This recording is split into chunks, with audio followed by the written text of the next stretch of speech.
जी, अस्सलाम वालेकुम। Welcome to Pakistan stock नेटिक। उम्मीद है कि आप तमाम दोस्त खैरियत से होंगे और जुमे वाले दिन ट्रेडिंग सेशन जो है वो अच्छा गुज़रा होगा। सबसे पहले माज़रत कबूल फ़रमाइए, गुज़िश्ता तकरीबन 8 दिन से जो है वो हम वीडियो अपलोड नहीं कर पाए। आखिरी वीडियो जो थी वो हमने ये वाली अपलोड की थी। तकरीबन पूरा 1 हफ़्ता ही हो चुका है। उन तमाम दोस्तों का शुक्रिया जिन्होंने तबीयत की नासाज़ी के हवाले से खैरियत दरियाफ़्त फ़रमाई। बहुत सारे दोस्तों के मैसेजेस थे, कुछ को मैं जवाब दे पाया और ज़्यादातर दोस्तों को मैं जवाब नहीं दे पाया। तो जिनको जवाब मौसूल नहीं हुआ मेरी तरफ से, वो भी माज़रत कबूल फ़रमाइए और आपकी नेक तमन्नाएँ और आपका जो खैरियत दरियाफ़्त करना था, वो मुझ तक पहुँचा ज़रूर था, लेकिन मैं कुछ अपनी सुस्ती और काहली की वजह से आपको जो है वो जवाब नहीं दे पाया। देखिए, मार्केट की सूरत-ए-हाल जो है, उस पर इंशाल्लाह हम बात करेंगे। लेकिन 1-2 सवालात ऐसे हैं, जिन पर बहुत ज़्यादा बौछार है कि जी मार्केट पर काम जिस वक़्त हम करने जाएँ, तो हमारी प्रिपरेशन कैसी होनी चाहिए? पैसे को हमने किस तरह से तक़सीम करना है? और मार्केट की सूरत-ए-हाल को कैसे जज करना है? काफ़ी सारी वीडियोज़ बनाने की कोशिश की मैंने पिछले दिनों, लेकिन बहरहाल वो कुछ हमारा तजर्बा जो है वो इतना कामयाब नहीं रहा, तो एक बार फिर जो है वो हम इसमें आगाज़ किए देते हैं। तो आज जो है वो हम इस पर बात करने की कोशिश करेंगे कि देखिए जिस वक़्त आपने मार्केट में दाखिल होना है, तो उससे पहले आपको किन जो बेसिक चीज़ें हैं उनका पता होना चाहिए। अगर आपको ये बेसिक्स मालूम नहीं है, बुनियादी चीज़ों का नहीं पता, तो बराए मेहरबानी जब तक आप इन बुनियादी चीज़ों को ना सीख लें, आप मार्केट में अपना पैसा मत लगाइए। कौन-कौन सी बेसिक चीज़ें हैं? नंबर 1, पहले नंबर पर तो आपको ये पता होना चाहिए कि शेयर कहते किसको हैं। अब ये आज इनकी मैं तफ़सील में नहीं जाऊँगा, सिर्फ़ आपको एक बेसिक 2-3 चीज़ें बता दूँगा, फिर आप अपना काम कीजिएगा। पहली चीज़ तो आपको पता होना चाहिए कि शेयर किसको कहते हैं। दूसरी चीज़ आपको ये पता होना चाहिए कि कोई भी शेयर जो है वो मार्केट में ट्रेड क्यों होता है? वो मार्केट में ट्रेड क्यों होता है? क्या वजह है कि एक शेयर जो है वो ₹10 का है और वो मार्केट में ट्रेड होते-होते 450 पे चला जाता है और बाज़ औक़ात हज़ारों में भी चला जाता है और बाज़ औक़ात वही ₹10 का शेयर जो है वो 10-15 रुपए तक जाता है, फिर वो वापस आता है और बाज़ औक़ात सूरत-ए-हाल ऐसी होती है कि वही शेयर आपको 50 पैसे में मिल रहा होता है, 70 पैसे में मिल रहा होता है, ₹1.5 में मिल रहा होता है। इसकी क्या सूरत-ए-हाल है? इसकी बेसिक्स का, इसकी बुनियाद का आपको पता होना चाहिए। फिर जिस ब्रोकर के पास आपने अकाउंट खोल रखा है, वो ब्रोकर जो है, वो आपको किस किस्म की सर्विसेज़ फ़राहम करता है। ब्रोकर की 2 किस्म की सर्विसेज़ होती हैं। नंबर 1 जिसमें सिर्फ़ आपको वो ट्रेडिंग टर्मिनल जो है वो फ़राहम कर देता है, टीटी। कि ट्रेडिंग टर्मिनल की एक्सेस उसने आपको दे दी, देन आप ट्रेड कीजिए। दूसरी जो आपको वो सहूलत फ़राहम करता है, उसमें आप उसके साथ कंसल्टेंसी भी कर सकते हैं, मशवरा भी कर सकते हैं, उसके साथ आप उसको ये भी बता सकते हैं कि जी ये मेरा पैसा पड़ा हुआ है और आप मेरे बिहाफ़ पर आप ट्रेड फ़रमाइए। लिहाज़ा आपने ये देखना है कि आपको कौन-सा अकाउंट जो है, वो आपके लिए बेहतर रहेगा। आगे हम चलते हैं और ये देखना होगा कि जो आपका ब्रोकर है, वो आपसे जो कमीशन चार्ज कर रहा है, आपका जो ब्रोकर है, वो आपसे जो कमीशन चार्ज कर रहा है, वो क्या है? क्या वो पाकिस्तान स्टॉक मार्केट के बताए हुए जो फ्रेमवर्क है, उसमें रहते हुए आपको ब्रोकरेज चार्ज कर रहा है या कि उससे ज़्यादा चार्ज कर रहा है? इसका आपको पता होना चाहिए। ये छोटी-छोटी सी चीज़ें हैं। लेकिन जब तक ये चीज़ें आपको क्लियर नहीं होंगी क्योंकि मुझे इस कदर सवालात आते हैं और इवन कि जो दोस्त अहबाब मेरी सर्विसेज़ में शामिल भी होते हैं, उनको जब हम अपनी तरफ से कोई टिप्स भेजते हैं, तो माज़रत के साथ काफ़ी ज़्यादा टिप्स से वो फ़ायदा नहीं उठा सकते बल्कि उल्टा नुकसान कर बैठते हैं, क्योंकि उनको इन बेसिक चीज़ों का पता ही नहीं है। अब आगे चलते हैं। अब आज ज़रा मोटा-मोटा इन चीज़ों को हम थोड़ा डिस्कस कर लेंगे। अच्छा, अब ये हो गया। अब आगे ये चीज़ आ जाती है कि मार्केट में जिस वक़्त आपने ट्रेड करना है, तो आप जिस वक़्त ऐप पर जाते हैं, तो ऐप पर आपको 2-3 चीज़ें नज़र आती हैं। आपको फ्यूचर कॉन्ट्रैक्ट नज़र आता है, आपको शॉर्ट सेल नज़र आता है, आपको आरईजी नज़र आता है। जिसको हम लोग रेगुलर मार्केट कहते हैं। लिहाज़ा अगर आप नए हैं मार्केट के अंदर, तो आपने सिर्फ़ और सिर्फ़ जो है वो आरईजी में रहना है और आपने किसी तरफ जाने की जो है वो ज़रूरत महसूस नहीं करनी। जब तक आपको आरईजी रेगुलर मार्केट में बाय और सेल करना नहीं आता, तब तक आप किसी दूसरी तरफ ट्रेड नहीं करेंगे। ये मेरी एक अपनी ज़ाती राय है, आप अगर करना चाहें तो बहुत सारे लोग करते हैं। आरईजी का हो गया। अब आगे बात ये आ जाती है कि मार्केट में जिस वक़्त आप ट्रेड करते हैं, आप अपनी ऐप खोलते हैं, तो वहाँ पर आपको नज़र आता है बाय, सेल। ये 2 चीज़ों को सीखना बहुत ज़रूरी है कि जब आपने बाय करना है, तो किस लेवल पर आप करना चाहते हैं। क्या इस वक़्त जो मार्केट में शेयर ट्रेड हो रहा है, आपने उसको उसी प्राइस पर बाय करना है, उसको कहते हैं मार्केट ट्रेड।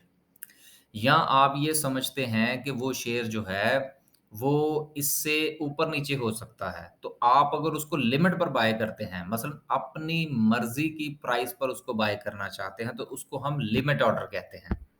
तो लिहाज़ा बाइंग में ये छोटी-छोटी सी 2-3 चीज़ें हैं कि बाय आपने मार्केट प्राइस पर करना है या आपने लिमिट प्राइस पर करना है, इसको आपको पता होना चाहिए। इसी तरह सेल जो है, इसमें भी 2 चीज़ें हैं कि आपने उसको मार्केट प्राइस पर जो है वो सेल करना है या आपने उसको लिमिट प्राइस पर सेल करना है। तो आप लिमिट भी लगा सकते हैं। अब आगे चलते हैं। आगे चलते हैं और अगली चीज़ जो है उसको कहते हैं हम स्टॉप लॉस। अब ये स्टॉप लॉस क्या चीज़ होती है? अब ये स्टॉप लॉस जो है ये शॉर्ट सेल में किसी और अंदाज़ में लगता है और दीगर मामला सेलिंग के हवाले से ये और होता है। अब इसकी मैं तफ़सील में फ़िलहाल नहीं जा रहा, आज हम इसको सिर्फ़ थोड़ा-थोड़ा सा टच कर रहे हैं।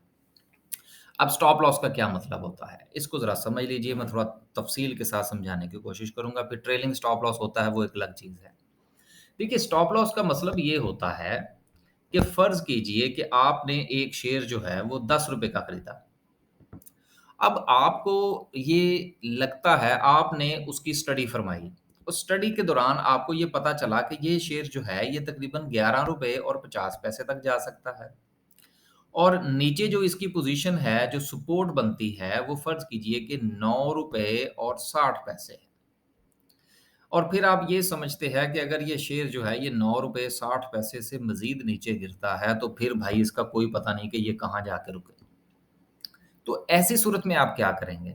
ऐसी सूरत में आप अपना ज़हन बना लेंगे कि यार चलो ठीक है, ₹9 60 पैसे तक मैं ना 40 पैसे का जो 0.40 जो है, 40 पैसे तक का मैं नुकसान बर्दाश्त कर सकता हूँ। तो चलो ठीक है, हम इसका जो है वो स्टॉप लॉस लगा लेते हैं। अब ऐसी सूरत में क्या होगा? ऐसी सूरत में ये होगा कि जब आप उस शेयर की क्वांटिटी डालेंगे और नीचे जाके आप स्टॉप लॉस जो है, उसमें आप मेंशन करेंगे ₹9 और 60 पैसे। उसके बाद जब ऑर्डर आप सेंड कर देंगे मार्केट में, तो वो मार्केट में ऑर्डर तो चला जाएगा, लेकिन ये हिडन ऑर्डर होगा। अब ये दोबारा सुन लीजिएगा। मार्केट के अंदर जो ऑर्डर्स हम प्लेस करते हैं, वो 2 किस्म के होते हैं। एक विज़िबल होते हैं, एक जो है वो हिडन ऑर्डर्स होते हैं। अब हिडन ऑर्डर जो है, ये क्या होता है? ये जो आप स्टॉप लॉस लगाते हैं, ये हिडन ऑर्डर होता है। कि मिसाल के तौर पर इस वक़्त शेयर की प्राइस चल रही है ₹10 और 5 पैसे पर। आपने स्टॉप लॉस, अगर ये दोबारा समझ लीजिएगा, मैं इसको फिर दोबारा बता दूँ। अगर आप भूल गए और आपने स्टॉप लॉस की बजाय उसको वैसे ही प्राइस लिख के तो आपने उसको एग्ज़ीक्यूट कर दिया, तो वो विज़िबल ऑर्डर बन जाएगा और वो एग्ज़ीक्यूट हो जाएगा। ये समझ लीजिएगा और आपका लॉस बुक हो जाएगा। इसलिए अगर इसकी मेरी वीडियो से हो स मैं यार कोई इतना वो क्या कहते हैं एक्सपर्ट तो नहीं हूँ। तो अगर आपको मेरी बातों से कुछ समझ ना आए, तो बराए मेहरबानी अगर आपने कोई तजर्बा-वजर्बा भी करना हो, अगर समझ ना आए, तो एवे को 2-4 जितना भी मिनिमम क्वांटिटी में आप तजर्बा कर सकें वो कीजिएगा। अपनी तमाम शेयर्स की क्वांटिटी पर ये एक्सपीरियंस करने की बिल्कुल कोई ज़रूरत नहीं है, जब तक आपको ये समझ में ना आ जाए। अच्छा, तो हम ये बात कर रहे थे कि फ़र्ज़ कीजिए कि मार्केट में प्राइस चल रही है उसकी ₹10 5 पैसे। अब आपका ज़हन ये है कि यार ये गिरा तो ₹9 60 पैसे से अगर ये मज़ीद नीचे चला गया तो फिर कोई पता नहीं है कहाँ रुके जाके। तो ऐसी सूरत में आप क्या करेंगे कि आप जो है वो स्टॉप लॉस का बटन है उसको आप जो ऑप्शन है उसको आप क्लिक करेंगे। क्लिक करके आप उसके अंदर प्राइस डालेंगे ₹9.60। ये डालने के बाद आपने वो ऑर्डर सेंड कर दिया। अब वो ऑर्डर जो है वो मार्केट में चला गया है। लेकिन वो जो हिस्ट्री है, ट्रेड हिस्ट्री है या जो ऑर्डर हिस्ट्री है, उसके ऑर्डर की जो हिस्ट्री भी है और जो फ्यूचर के में जो ऑर्डर्स लग रहे हैं, मतलब जिस वक़्त आप स्क्रीन पर देख रहे होते हैं ना, तो वहाँ पर आपको ल नज़र आ रहा होता है काफ़ी सारी ट्रेड्स के लोग जो है वो कितने पर बेचना चाह रहे हैं और कितने पर खरीदना चाह रहे हैं। लेकिन हमेशा जो ऑर्डर मैच होते हैं वो एग्ज़ीक्यूट होते हैं, जो मैच नहीं होते वो पाइपलाइन में लगे रहते हैं। अब आपका ऑर्डर जो है वो हिडन पाइपलाइन में लगा रहेगा, क्योंकि आपने स्टॉप लॉस का ऑप्शन इस्तेमाल किया था। ऐसी सूरत में जब तक शेयर की प्राइस ₹9.60 तक नहीं आएगी, आपका ऑर्डर जो है वो विज़िबल नहीं होगा। किसी को नहीं पता लगेगा कि मिस्टर एक्स या मिस्टर वाई ने जो है वो अब ये मिस्टर एक्स वाई जो है वो खान-साहब वाला नहीं है। लिहाज़ा कोई भी एक्स, वाई, ज़ेड या वो हम अक्सर वो क्या कहते हैं, स्कूल में जब पढ़ा करते थे ना तो वो होता असलम स्कूल जाता है। हम असलम को समझ लेते हैं यार। तो असलम ने जो ऑर्डर प्लेस किया था ₹9.60 पर उसने स्टॉप लॉस लगाया था। जब तक प्राइस ₹9.60 तक नहीं जाएगी, तब तक वो विज़िबल नहीं होगा। अब ये एक चीज़ आप समझ लीजिए। अब आगे चलते हैं।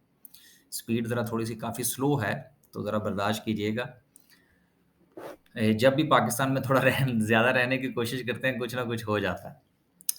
तो तबीयत की काफ़ी नासाज़ी थी, तो इसलिए ज़रा मामला काफ़ी स्लो है।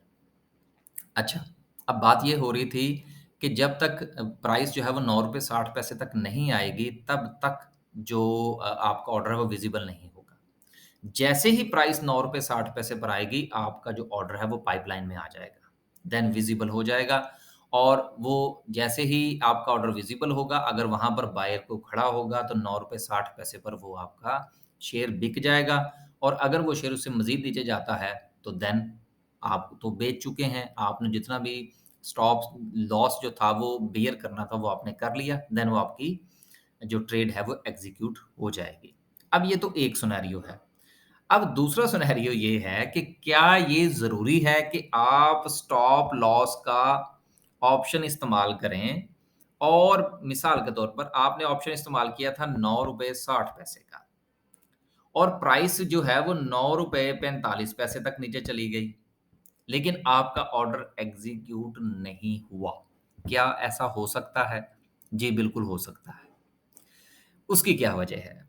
कि आप अक्सर ही आप कोई हो सकता है आपके साथ ये एक्सपीरियंस हुआ भी हो कि यार मैंने तो स्टॉप लॉस लगाया था और प्राइस जो है वो उससे नीचे भी चली गई, तो मेरा ऑर्डर जो है वो एग्ज़ीक्यूट नहीं क्यों नहीं हुआ? उसकी 2-3 वजूहात हो सकती हैं।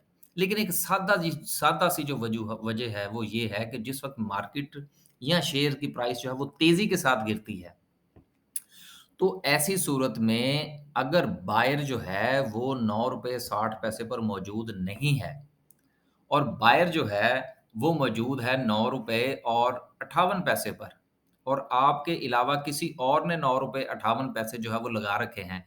तो सर ये जो है, ये चीज़ यहाँ से उड़ जाएगी, आपका ऑर्डर उसमें से स्किप हो जाएगा और जो नीचे वाला ऑर्डर है वो एग्ज़ीक्यूट हो जाएगा। क्योंकि एक चीज़ हमेशा याद रखिएगा कि स्टॉक मार्केट के अंदर जितने भी ऑर्डर्स एग्ज़ीक्यूट होते हैं, वो सारे के सारे अ, जब तक मैच नहीं होते, यानी कि बायर और सेलर की जो प्राइस है वो मैच नहीं होती, ऑर्डर एग्ज़ीक्यूट नहीं होता, क्योंकि ये सारा का सारा काम सॉफ्टवेयर के थ्रू हो रहा होता है। लिहाज़ा आज ये बेसिक सी कुछ 2-4 चीज़ें मैंने आपके साथ डिस्कस की हैं, कि कौन-सी बुनियादी चीज़ों का आपको पता होना चाहिए, ट्रेड में रेगुलर क्या होता है, उसी में ही रहना है जब तक आप उसमें थोड़ा माहिर ना हो जाएँ। फ्यूचर में जाने की कोई ज़रूरत नहीं है, शॉर्ट मारने की कोई ज़रूरत नहीं है, शॉर्ट का जो स्टॉप लॉस होता है वो डिफरेंट होता है। वो हमेशा जो प्राइस होती है उसके ऊपर होता है, उस पर इंशाल्लाह फिर कभी बात करेंगे। तो उम्मीद है कि आज ये बात थोड़ी-सी एक्सप्लेन हो चुकी होगी। बाकी इसके मज़ीद जो बातें हैं कि पैसे को कैसे तक़सीम करना है, कितने शेयर्स होने चाहिए, इस पर इंशाल्लाह हम जो है वो वक़्तन-फ़वक़्तन बात करते रहेंगे। आज जो है वो हमने मार्केट की बेसिक्स उसके बाद स्टॉप लॉस को जो है वो हमने डिस्कस किया। अल्लाह हाफ़िज़।